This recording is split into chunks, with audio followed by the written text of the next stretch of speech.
Hello बच्चों, आज हम लोग देखेंगे कन्वर्स ऑफ थेल्स थ्योरम या converse of basic proportionality theorem. अगर आपने मेरा वीडियो बेसिक प्रोपोर्शनलिटी थ्योरम का नहीं देखा है तो यूट्यूब पे जाइए और उसको सर्च करके देखिए। आज हम लोग प्रूव करेंगे बेसिक प्रोपोर्शनलिटी थ्योरम का कन्वर्स। कन्वर्स क्या है?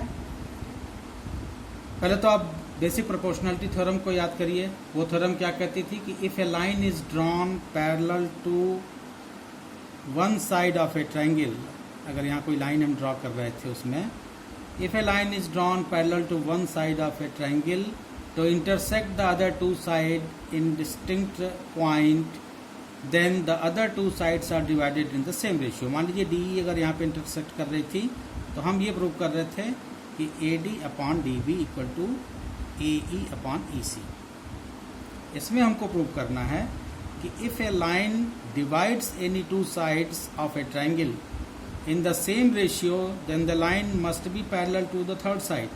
इसमें मुझे पहले ही बता दिया गया है कि अगर कोई लाइन ट्रायंगल की दो साइड्स को इंटरसेक्ट करती है और सेम रेशियो में डिवाइड करती है तो वो लाइन पैरेलल होनी चाहिए तीसरी साइड के।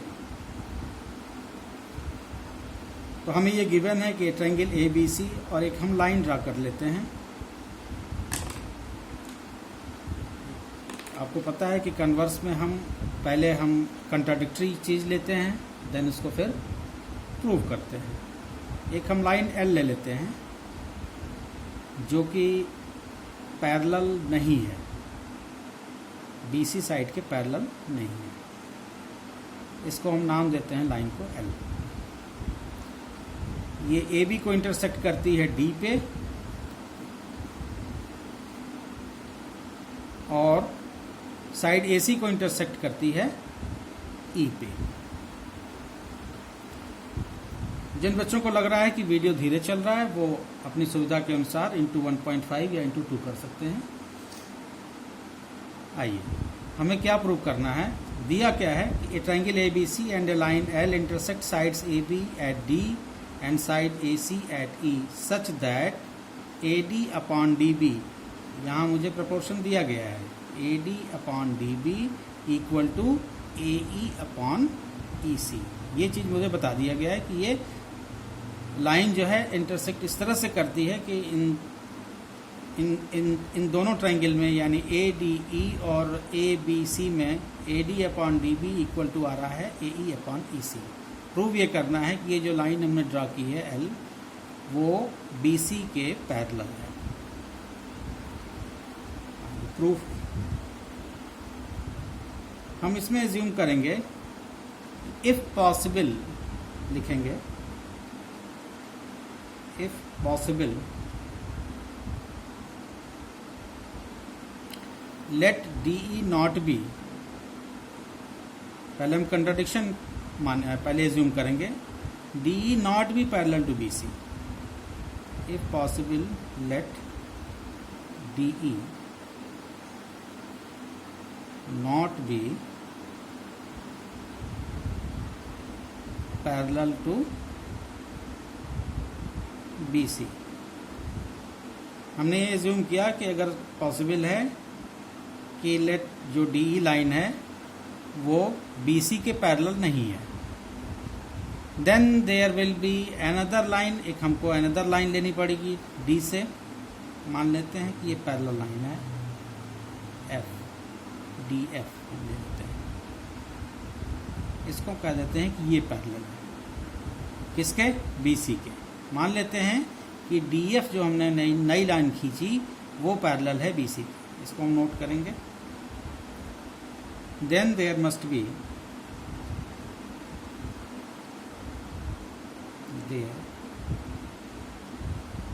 B another line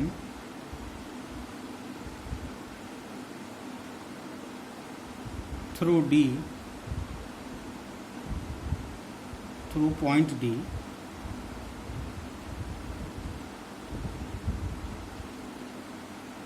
which is parallel to BC, which is parallel to BC। Geometry में आपको ध्यान रखना है कि जितना अच्छा आप इंफॉर्मेटिव लिख सकें डिटेल में उतना लिखना चाहिए। अब हम एज्यूम चूंकि हम कर रहे हैं कि ये जो DF लाइन हमने खींचा है ये पैरेलल है BC के, तो हम इसको लिखेंगे late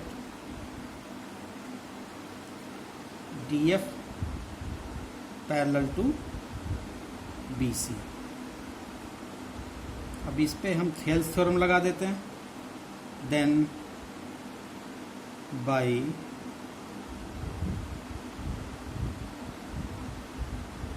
Thales theorem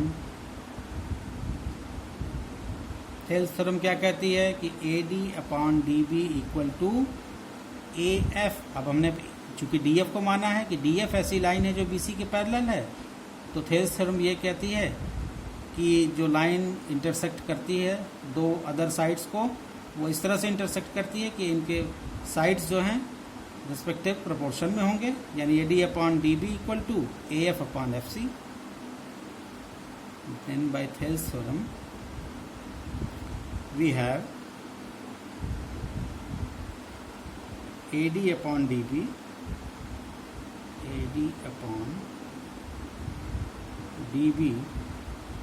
equal to AF/FC। अब ये हमारे जैसा हमने एज्यूम किया उस हिसाब से ये हमारे पास रिलेशन आया AD/DB। सबसे पहले हमने एज्यूम किया कि DF is parallel, line L जो है वो पैरेलल नहीं है, एक दूसरी लाइन DF जो है वो BC के पैरेलल है। तो अगर ये DF पैरेलल है BC के, तो थेल्स थ्योरम अप्लाई करने के बाद प्रोपोर्शनलिटी को जो हम यूज़ करेंगे तो हम कहेंगे AD/DB इक्वल टू AF/FC। इस रिलेशन को हम इक्वेशन 1 नाम दे देते हैं। बट अब हमको लेकिन दिया क्या हुआ है, AD/DB इक्वल टू AE/EC, ये मुझे गिवन है। तो हम लिखेंगे but AD/DB equal to AE/EC। ये हमारा क्या है, गिवन है। इसको नोट कर लेंगे यहाँ पे। Equation 2 from 1 and 2। अब इक्वेशन 1 और 2 को हम कंसिडर करते हुए क्या कहेंगे, फ्रॉम इक्वेशन 1 and 2 क्या हम पाते हैं, वी गेट AF। अब देखिए AD/DB इक्वल टू AF/FC। दूसरे इक्वेशन में आता है AD/DB इक्वल टू AE/EC, यानी लेफ्ट हैंड में देखिए तो AD/DB ही है दोनों इक्वेशन में, राइट हैंड में AF/FC, यानी AD/DB के बराबर AF/FC भी है और AD/DB के बराबर AE/EC भी है। यानी ये दोनों AF/FC और AE/EC ये दोनों आपस में बराबर हैं, क्योंकि इनका लेफ्ट साइड क्या है, लेफ्ट हैंड साइड इनका सेम है, तो ये राइट हैंड वाले दोनों आपस में सेम होंगे। तो ये फ्रॉम इक्वेशन 1 and 2 से हमको मिला AF/FC equal to AE/EC।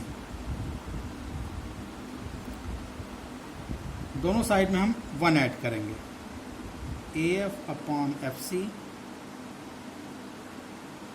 Plus 1 equal to AE/EC plus 1।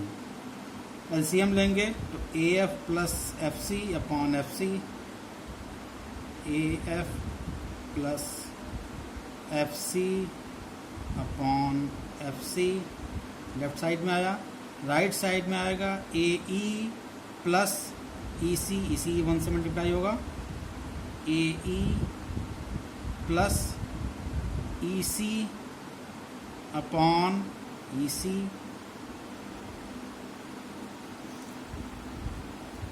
आप इसको देखिए AF प्लस FC क्या है फिगर में, AF प्लस FC ये क्या है, that is AC। AF plus FC AC है हमारा, अब हम यहाँ पे लिख लेंगे इसको, A F plus F C को रिप्लेस करके लिखेंगे ए सी अपॉन एफ सी, और राइट हैंड साइड में देखिए ए ई प्लस ई सी क्या चीज़ है, राइट हैंड साइड में ए ई प्लस ई सी क्या चीज़ है, वो भी ए सी है। A F plus F C हमने नोट किया पहले, वो ए सी के बराबर। ए ई प्लस ई सी को हम देख रहे हैं, ये भी ए सी के बराबर, तो हम यहाँ नोट करेंगे। ए ई प्लस ई सी को हमने रिप्लेस करके क्या लिख दिया, ए सी अपॉन, यहाँ क्या था, ई सी, ए सी अपॉन ई सी। अब ये दोनों चीज़ें आपस में बराबर हैं, A C upon F C is equal to A C upon E C. ये कब बराबर होगा, न्यूमरेटर को ध्यान दीजिए, तो दोनों में ए सी है, यहाँ भी ए सी, यहाँ भी ए सी। तो जो क्वांटिटी या जो रेशियो हमको ए सी अपॉन एफ सी से मिल रहा है, वही चीज़ हमको ए सी अपॉन ई सी से भी मिल रहा है। ये कब संभव होगा, जब एफ सी क्या है, ई सी है। ये कब पॉसिबल होगा, जब एफ सी क्या है, ई सी, यानी ई सी और एफ सी सेम चीज़ है। तो हम इसको, that implies that F C equal to E C. F C और ई सी दोनों क्या हैं, सेम चीज़ है, यानी सेम थिंग है। That this is possible only, लिखेंगे इसको, this is possible only when E and F, point E and F coincide.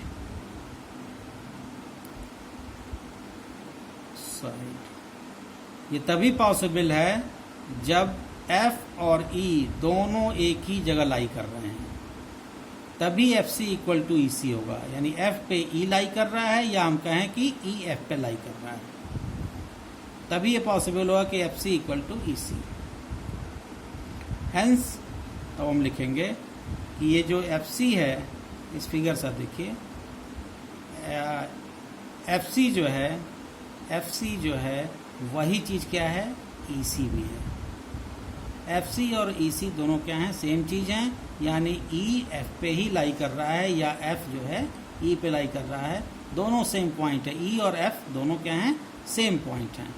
तो हम यहाँ से अब लिखेंगे, हैंस ये चीज़ प्रूव हो गई कि ई और एफ दोनों क्या हैं, सेम चीज़ हैं। तो अब हम लिखेंगे हैंस डी ई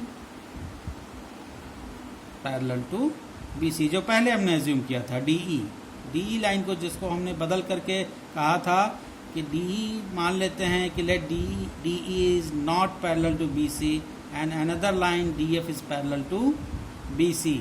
अब हम देखें कि डी एफ और डी ई, यानी एफ और ई पॉइंट एक ही पॉइंट हैं, तो हम कहेंगे कि D E parallel to B C. यही मुझे प्रूव करना था कि अगर एक ट्राइंगल ए बी सी में a line L intersect side AB at D and side AC at E such that AD upon BB equal to AE upon AC, तो जो साइड DE है वो थर्ड साइड BC के parallel होगी। Theorem क्या कहती है कि if a line divide any two sides of a triangle in the same ratio then the line must be parallel to the third side।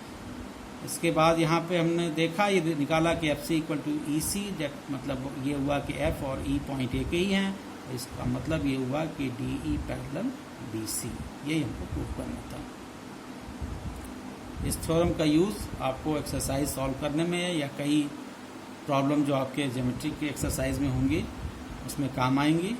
इसलिए converse Thales theorem का और basic proportionality theorem, ये दोनों अच्छे से तैयार होना चाहिए। इसका तैयार करने का एक ही तरीका है, बार बार रिपीट करके बार बार इसका अभ्यास कीजिए, ये थ्योरम तैयार हो जाएगी। अगली वीडियो में हम लोग एक्सरसाइज 6.1 को सॉल्व करेंगे। वीडियो आप देखते रहिए, एंजॉय करिए, अपने दोस्तों में शेयर करिए। Thank you.